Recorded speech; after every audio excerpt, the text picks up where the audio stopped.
سلامونه ګرانو کتونکو، امید دی چې ښه به یې. ډېرې ورځې بعد تاسو ته حاضر یم د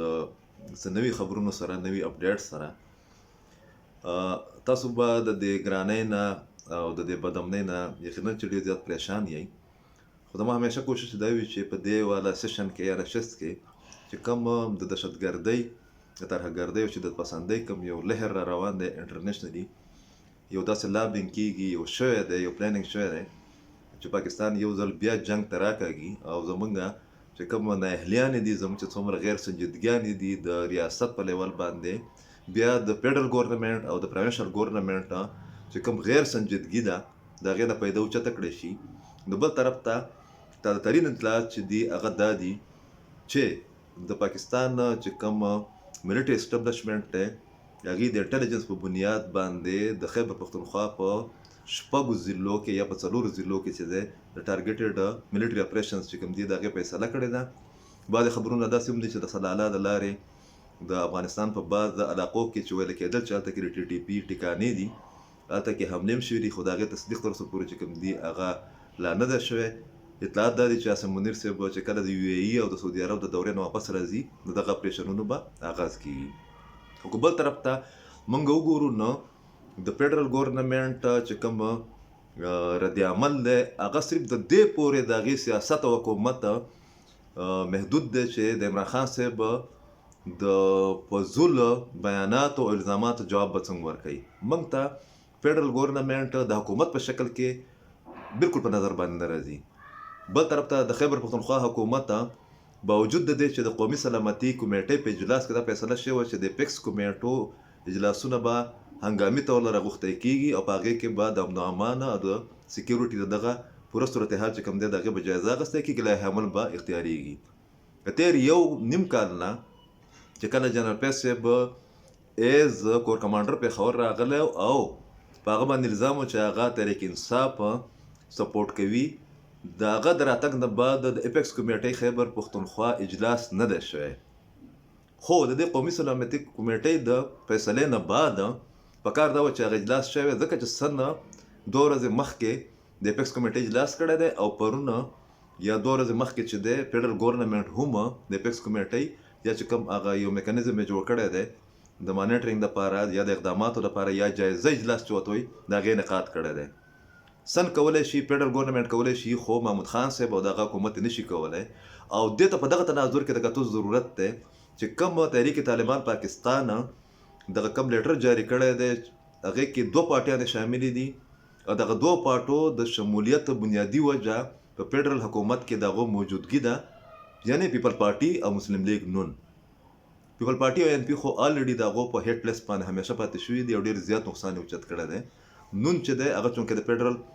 ګورنمنټ حصه ده، وزیر اعظم د هغې دی، هغې پکې شامله کړې ده. خو سوال دا پیدا کېږي چې په دغه لیست کې تحریک انصاف ولې شامل نه دی؟ هغه تحریک انصاف چې د هغې د 2014 نه په خیبر پښتونخوا کې چې دا د تحریک انصاف هم ګډ دی او د ټي ټي پي هم ګډ دی، دلته کې حکومتونه دي. د هغې نه علاوه په ګلګت بلتستان کې او په آزاد کشمیر کې او په پنجاب کې هم د تحریک انصاف حکومتونه دي.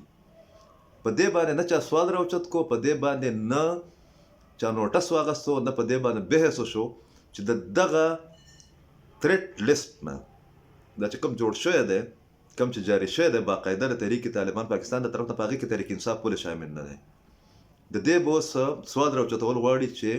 کم انډرسټینډینګ دی د تحریک انصاف او تحریک طالبان پاکستان په منځ کې او زمونږ ادارې دغه انډرسټینډینګ ته په کم نظر باندې ګوري. یو بل خبر چې هغه نه ستاسو سره شیر کول دي هغه دا دی او هغې ته موږ بریکینګ نیوز هم ویلی شو بجا طور نه چې کوم د کابل نه د بعضې فیصلو اطلاعات را روان دي د هغې په تناظر کې غټ خبر دا دی چې مفتي نورولي محسود صاحب او د هغه چې کوم ټیم دی هغې فیصله کړله چې دا ځل به چې کومې حملې کېږي هغه به د طاقت په اصلي مراکزو باندې کېږي او د طاقت اصلي مراکز هغې اسلام آباد ته، پنډۍ ته، لاهور ته او کراچۍ ته وایي. ویل کېږي دا چې په خیبر پښتونخوا کې به صرف په فورسز باندې حملې کېږي او په دغه باندې به کېږي په پولیس باندې خاص کر. او بیا تاسو وکتل چې د 1 جنورۍ نه تر نن ورځې پورې په ډیلی بیسس باندې په پولیس فورس باندې حملې چې کوم دي په خیبر پښتونخوا کې هغه جاري دي. خو صوبایي حکومت د هغې نه لا تعلقه دی. تاسو وکتل چې په اسلام آباد کې خودکش حمله وشوه او داسې خبرونه هم دي چې په اسلام آباد کې پارلیمنت یا سپریم کورټ یا بل د طاقت یو مرکز چې کوم دی چې هغې ته سټیټ سمبل وایي هغه په نښه باندې کي د هغې د وجې نه په اسلام آباد کې دومره زیاته سکیورټي های الرټ ده. د بل طرف ته تاسو په خانیوال کې وکتله چې د ایس آی دوه افسران چې کوم دي هغه په کومه طریقه باندې ټریپ کړه په کومه طریقه باندې هغه شهیدان کړل او د هغې شدت په دې لیول باندې محسوس شو چې د آی اس آی چیف چې دی ندیم انجم صاحب هغه په خپله باندې لاړو او هغه د مړو چې کوم کټونه هغې ته یې اوږه ورکړه. د طاقت په اصلي مراکزو باندې د حملو کولو چې کوم خبر راغلی دی دا د دې خبرې ثبوت دی چې دې ځل لا به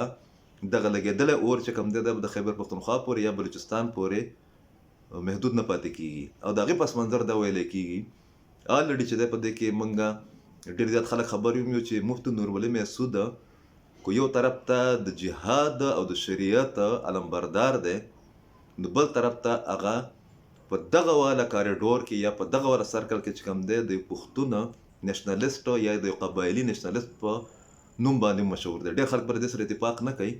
خو دا دغه بیکګراوند پاتې شوی دی او د هغې دپاره دغه چې کوم کتاب دی انقلاب محسود هغه له ټول نه غټ ثبوت دی او دغه عملي اقدامات چې دي هغه موږ کتلی شو. ویل کېږي دا چې هغه د فیصله کړله چې دا ځل به پنجاب او سند اسلام آباد چې کوم دی هغه به په نښه کېږي او د هغه لپاره ډېر غټ پلانینګ چې دی هغه انډر پروسس دی. کو موږ وګورو نو د دغه فیصلې په تناظر کې دا خبره تفسیره پې کېدی شي چې همیشه د پاکستان چې کوم اشرافیه ده زموږ چې کوم ډیسیژن میکرز دي هغې دا پالیسي اختیار کړله رویه اختیار کړې ده چې کو خیبر پښتونخوا بلوچستان خاص کر قبایلي سیمه په نښه کېږي نو له دې نه به نور پاکستان ته نقصان نه رسي خاص کر پنجاب ته. خو که په دې والا فارموله باندې عمل وشو نو دا به د پاکستان د ریاست دپاره ډېر خطرناک صورتحالي خاص کر چې کوم د هغې د پلانینګ طریقه ده په کومه طریقه چې هغې کامیاب حملې کوي او بیا چې زمونږ د ریاستي ادارو خاص کر د سیول ادارو د سیول حکومتونو چې کوم لایحه عمل دی یا کوم غفلت دی کوم لا تعلقي ده دا د هغې کار چې کوم دی نور اسانوي. دا خبرونه چې کوم دي دا اوس د تصدیق د مرحلې نه هم مخکې تللي دي چې تحریک طالبان پاکستان تصریف نه صرف دا چې د تحریک کوم امارت اسلامیه افغانستان د هغې غیر اعلانیه سپورټو تحصیل دی بوجوه بل طرف ته ورته د القاعدې سپورټ چې دی هغه ورته هم میلاو شوی دی او د پاکستان په تناظر کې ورته داعش او د سنټرل ایشین چې کوم ګروپس دي د هغې حمایت ورته مسیل دی. بل طرف ته که موږ وګورو زمونږ تیاری چې کوم دی هغه د نیش برابر دی او ډېره لا تعلقي د غیر سنجیدګي ده. په دغه صورتحال کې که موږ وګورو نو په خیبر پښتونخوا کې او په بلوچستان کې د روزانه په بنیاد باندې خلک ریلیانې وباسي خلک احتجاج کوي خلک د حکومت یا د ریاست په پالیسو باندې نیوکې کوي غندنې کوي د دغه لا تعلقۍ د رویې. او که موږ وګورو نو که دغه صورتحال پنجاب ته یا اسلام آباد ته یا سند ته کراچۍ ته خاص کر هغه وغځېږي دغه سلسله نو د هغې به بیا نه صرف دا چې نوټس اخیستی کېږي بلکې د هغې به ډېر عجیبه غوندې صورتحال جوړ شي د پاکستان د قومي سلامتۍ دپاره. په داسې حالاتو کې پکار ده چې زمونږ چې کوم سیاسي کارکنان دي زمونږ چې کوم د میډیا خلک دي زمونږ چې عوام دي اگر چې هغه د مهنګایۍ او د بېروزګارۍ د وجې نه ډېر زیات پریشانه دي خو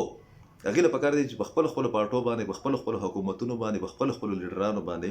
پرشر واچوي د دغه راتلونکي تریټه یقیني تریټه او د چیلنج په تناظر کې. ډېره زیاته مننه.